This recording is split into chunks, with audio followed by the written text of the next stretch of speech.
Hi friends, எல்லாருக்கும் வணக்கங்க. எல்லோரும் எப்படி இருக்கீங்க? இன்றைக்கி நம்ம சேனலில் நாட்டுக்கோழி பிரியாணி தாங்க பண்ண போகிறோம். நாட்டுக்கோழி தம் பிரியாணி. அதுக்கு தேவையான எடுத்து வச்சுருக்கோம். 1/2 கிலோ அரிசி, 1/2 கிலோ நாட்டுக்கோழி, அடுத்தது புதினா, எலுமிச்சப்பழம், இஞ்சி பூண்டு பேஸ்ட்டு, வெங்காயம், தக்காளி, புதினா, அப்புறம் பச்சை மிளகாய் இதெல்லாம் எடுத்து வச்சுருக்கோங்க. நம்ம தம் பிரியாணி தான் செய்ய போகிறோம். அதனால் பாத்திரம் எடுத்து வச்சுருக்கேன். இப்போ 1/2 கிலோ அரிசியில் நம்ம முதல்ல தண்ணி ஊற்றிக்குவோம். பாஸ்மதி ரைஸ் இது. நம்ம முதல்ல அரிசியை கொஞ்சம் 2 கழுவிட்டு 2 வாட்டி அலசி தண்ணி ஊற்றிட்டு நம்ம தண்ணி ஊற்றி கொஞ்சம் நேரம் ஊற வச்சுக்கலாம்.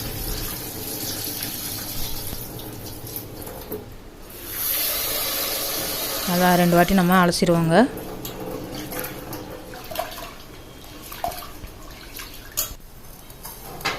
தண்ணி ஊற்றி ஊற வச்சாச்சு. இப்போ நம்ம தக்காளி அரிஞ்சிக்குவோம். தக்காளி ஒரு 1/4 கிலோ பழம் எடுத்து வச்சுருக்கேன் நான்.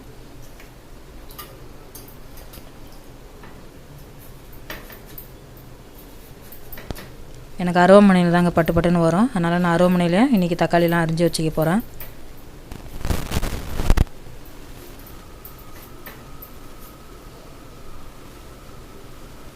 எப்போதும் நம்ம பிராய்லர் கோழியில் தான் இன்றைக்கி தம் பிரியாணியெல்லாம் செஞ்சுருக்கோம். இன்றைக்கி ஃபஸ்ட் டைம் நான் நாட்டுக்கோழியில் தம் பிரியாணி செய்ய போகிறேங்க.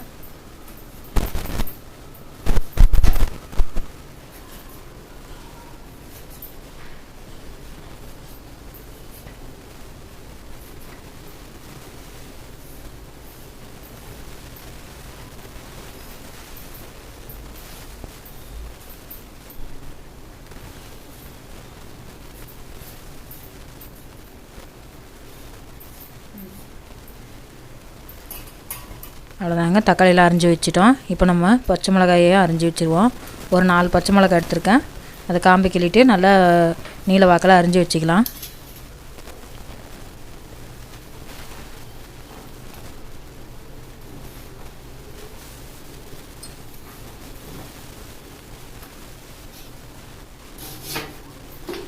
இப்போ வெங்காயத்தை அரிஞ்சு வச்சுக்கலாம். வெங்காயத்தை வந்து நம்ம ரெண்டு பக்கமாக அரிஞ்சு தண்ணியில் போட்டோம்னா சீக்கிரமாக தோல் உரிச்சிடலாங்க.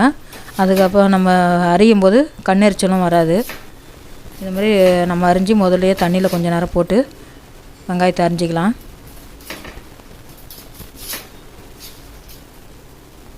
வெங்காயமும் ஒரு 1/4 கிலோ பக்கம் எடுத்துருக்கேன் நான். பாருங்கள், தோல் உரிக்கும் போது ஈஸியாக வந்துடும்.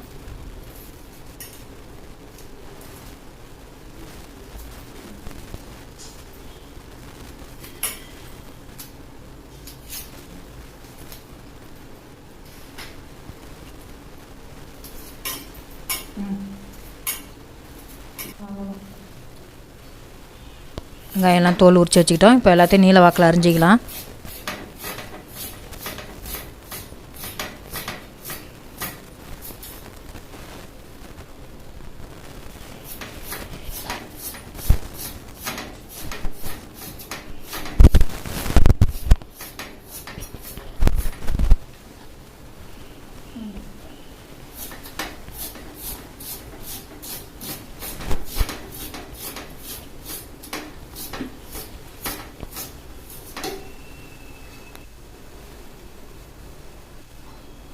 வெங்காயம்லாம் அரிஞ்சிக்கிட்டோம். கொத்தமல்லியெல்லாம் அலசி எடுத்து வச்சுக்கிட்டேன். இப்போ கொத்தமல்லியை பொடிசாக நறுக்கிக்கலாங்க.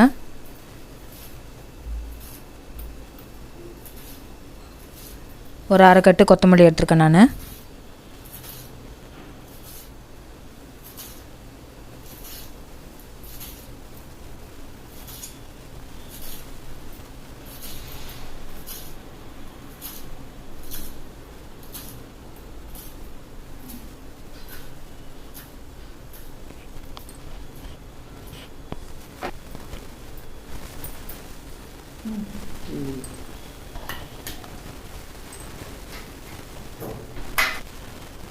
அடுத்தது புதினா நறுக்கிக்கலாம். புதினாவை 1/2 கட்டுக்கு புதினாவே நான் அலசி எடுத்து வச்சுருக்கேன். அதையும் பொடியாக நறுக்கிக்கலாம்.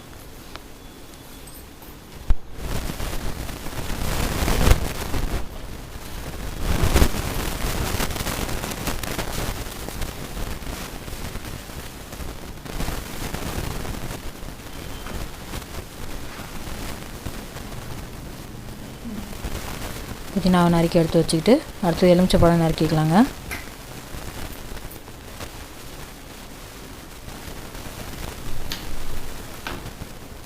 ஒரு லெமன் ஒன்று எடுத்துருக்கேன். அது 2 பக்கமாக அரிஞ்சு வச்சுக்கலாம். அவ்வளோதாங்க, எல்லாத்தையும் அரிஞ்சு ரெடி பண்ணி எடுத்து வச்சுக்கிட்டோம்.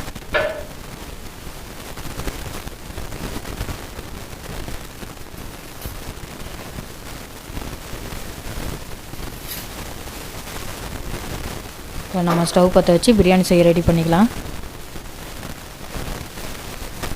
நம்ம தம் பிரியாணி தாங்க செய்ய போகிறோம். நல்லா பெரிய பாத்திரமாகவே நான் எடுத்து வச்சுக்கிட்டேன். நல்லா ஒரு 150 மில்லி எண்ணெய் ஆயில் சேர்த்துக்கலாம், சமையல் எண்ணெய். எண்ணெய் சூடாயிடுச்சு. பட்டை, கிராம்பு, ஏலக்காய்லாம் எடுத்து வச்சுருக்கேன். அது எல்லாமே நம்ம சேர்த்துக்கலாங்க. கூட கொஞ்சமாக சோம்பு சேர்த்துக்கலாம். எல்லாம் நல்லா பொரிஞ்சு வருது. இப்போ வெங்காயம், அரிஞ்சு வச்ச வெங்காயத்தை நம்ம சேர்த்துக்குவோம்.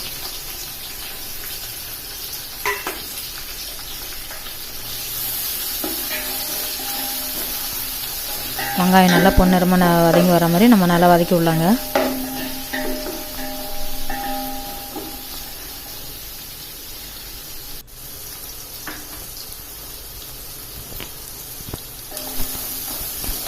வெங்காயம் கொஞ்சம் நல்லா சீக்கிரமாக வதங்கி வரதுக்கு கொஞ்சமாக கல்லுப்பு சேர்த்துக்கலாம்.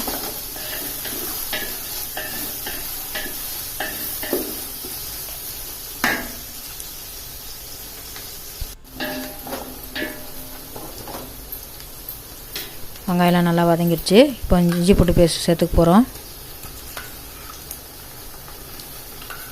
ஒரு 2 ஸ்பூன் இஞ்சி பூண்டு பேஸ்ட்டு சேர்த்துக்கலாங்க. இஞ்சி பூண்டு நல்லா பச்சை வாசனை போகிற வரைக்கும் நல்லா நம்ம வதக்கி விட்டுக்குவோம்.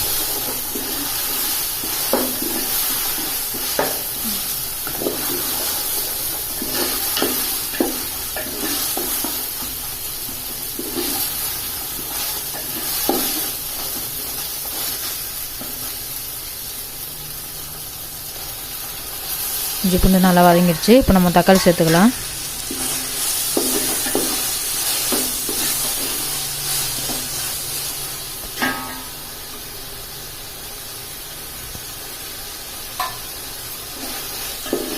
இந்த பச்சை மிளகாய், கீரி வச்ச பச்சை மிளகாய் சேர்த்துக்கலாங்க.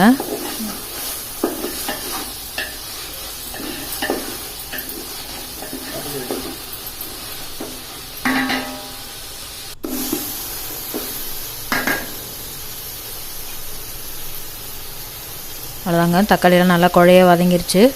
இப்போ நம்ம மசாலா சேர்த்துக்க போகிறோம். கொத்தமல்லி சேர்த்துக்கலாம். அரிஞ்சு வச்ச கொத்தமல்லி எல்லாத்தையும் சேர்த்துக்கலாம். புதினாவும் நம்ம அரிஞ்சு வச்சுருக்கோம், அதையும் சேர்த்துக்கலாம்.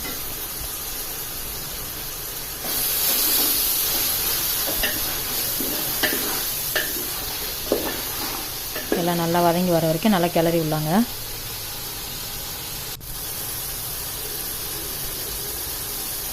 நல்லா கொத்தமல்லி புதினா நல்லா வதங்கிடுச்சு. இப்போ நம்ம மசாலா சேர்த்துக்க போகிறோம்.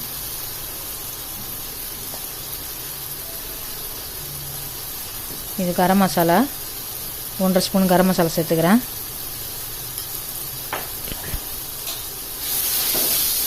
வெறுமிளகாத்தூள் 1 ஸ்பூன் சேர்த்துக்கலாம். அவ்வளோதாங்க, எல்லாம் நல்லா நம்ம மசாலா வாசனைலாம் போகிற மாதிரி நல்லா வதக்கி விடுவோம்.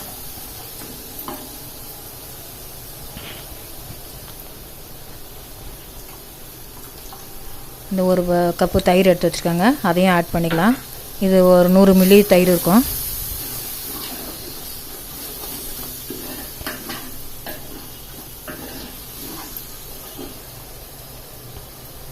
தயிரெல்லாம் நல்லா மசாலாவோட கலந்து விடுற மாதிரி, ஒன்று சேர்கிற மாதிரி நல்லா கலந்து விடலாம். பாருங்கள், நல்லா மசாலாவோட ஒன்று சேர்ந்து நல்லா மிக்ஸ் ஆகி வந்துடுச்சு. இப்போ நம்ம கல்லுப்பு, தேவையான அளவு கல்லுப்பு சேர்த்துக்கலாங்க.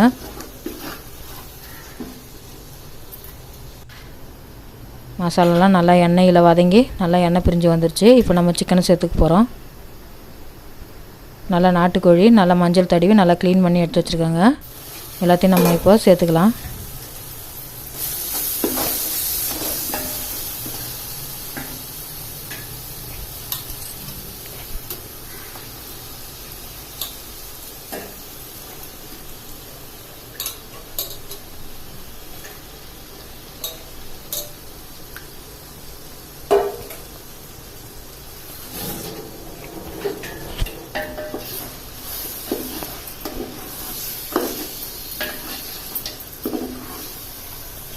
அவ்வளோதாங்க, சிக்கன்லாம் சேர்த்தாச்சு. நல்லா நம்ம மசாலாலாம் நல்லா சேர்ற மாதிரி நல்லா கலந்து விடுவோம்.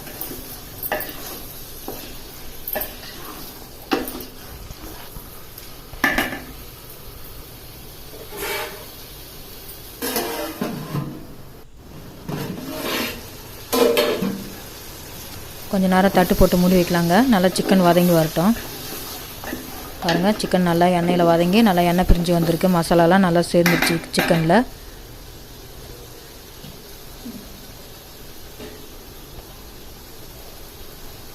இப்போ நான் தண்ணி அளந்து வச்சுருக்கேங்க. தண்ணி சேர்த்துக்கலாம். நம்ம 1/2 கிலோ அரிசிக்கு 5 கிளாஸ் வந்தது அரிசி. அதில் நான் 10 கிளாஸ் தண்ணி நான் அளந்து வச்சுருக்கேன். அதை அப்படியே சேர்த்துக்கலாங்க.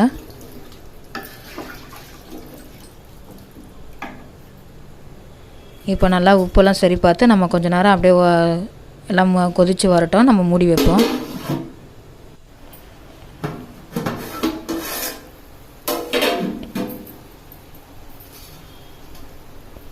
இப்போ நல்லா கொதித்து வந்துச்சான்னு பார்க்கலாம். பாருங்கள், நல்லா கொதித்து வந்துருச்சு. இப்போ நம்ம 1/2 எலுமிச்சம் பழத்தை பிழிஞ்சிடலாம்.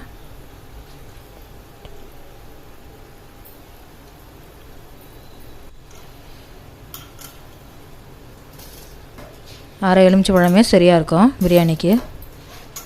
இப்போ நம்ம அரிசி கழுவி வச்சுருக்கோம், அதை சேர்த்துக்கலாங்க.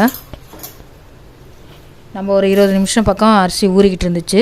அதை நம்ம கலந்து அரிசி எடுத்து வச்சுருக்கோம் கழுவி. அதை சேர்த்துக்கலாம் பிரியாணியில்.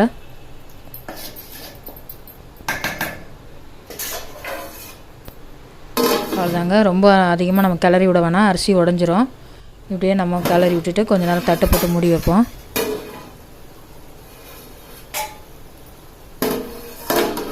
இப்போ நம்ம பிரியாணி எந்தளவுக்கு ரெடி ஆகிருக்குன்னு பார்க்கலாம் வாங்க. பாருங்கள், நம்ம பிரியாணி சூப்பராக ரெடியாகி வந்துடுச்சு. இப்போ நம்ம தம் போட போகிறோம். நான் கிரைண்டர் கல் தாங்க எடுத்து வச்சுருக்கேன் தம் போடுறதுக்கு. ஸ்டவ் ஆஃப் பண்ணியாச்சு. இப்போ நம்ம கிரைண்டர் கல் ஒரு 4 கல் எடுத்து வச்சு தம் போட்டுக்கலாம். நான் இப்போ தான் வெயிட்டுக்கு நான் கல் தாங்க யூஸ் பண்ணிக்குவேன். இப்போ வாங்க, ஒரு 10 நிமிஷம் ஆகிடுச்சு. நம்ம தம் போட்டது ரெடி ஆகிடுச்சான்னு பார்க்கலாம். பாருங்கள், நம்ம பிரியாணி நல்லா சூப்பராக ரெடியாகி வந்துடுச்சு. நல்லா வேறையாக நல்லா இன்றைக்கி நாட்டுக்கோழி பிரியாணி நல்லா சூப்பராக ரெடியாகி வந்திருக்குதுங்க. நல்லா செமையாக பக்குவமாக நல்லா நமக்கு அரிசி உடையாமல் பிரியாணி நல்லா போலன்னு நல்லா ரெடியாகி வந்திருக்கு பாருங்கள். வாங்க சாப்பிட்லாம். இப்போது எல்லாம் ரெடி பண்ணியாச்சு. அவிச்ச முட்டை, அடுத்தது தயிர் பச்சடி, நல்ல ஒரு நாட்டுக்கோழி பிரியாணிங்க இன்றைக்கி நம்ம வீட்டில். நீங்களும் இது போல் செஞ்சு எப்படி இருக்குன்னு கமெண்ட்டில் சொல்லுங்கள் ஃப்ரெண்ட்ஸ். இன்றைக்கி நம்ம வீடியோ எப்படி இருக்குன்னு கமெண்ட்டில் சொல்லுங்கள். நம்ம சேனலில் பிடிச்சிருந்தால் லைக் பண்ணுங்கள், ஷேர் பண்ணுங்கள், சப்ஸ்கிரைப் பண்ணுங்கள் ஃப்ரெண்ட்ஸ். வாங்க, இன்றைக்கி சண்டே ஸ்பெஷல் நாட்டுக்கோழி சிக்கன் பிரியாணி, தம் பிரியாணி சாப்பிட்லாம். தேங்க்யூ ஃபார் வாட்சிங்.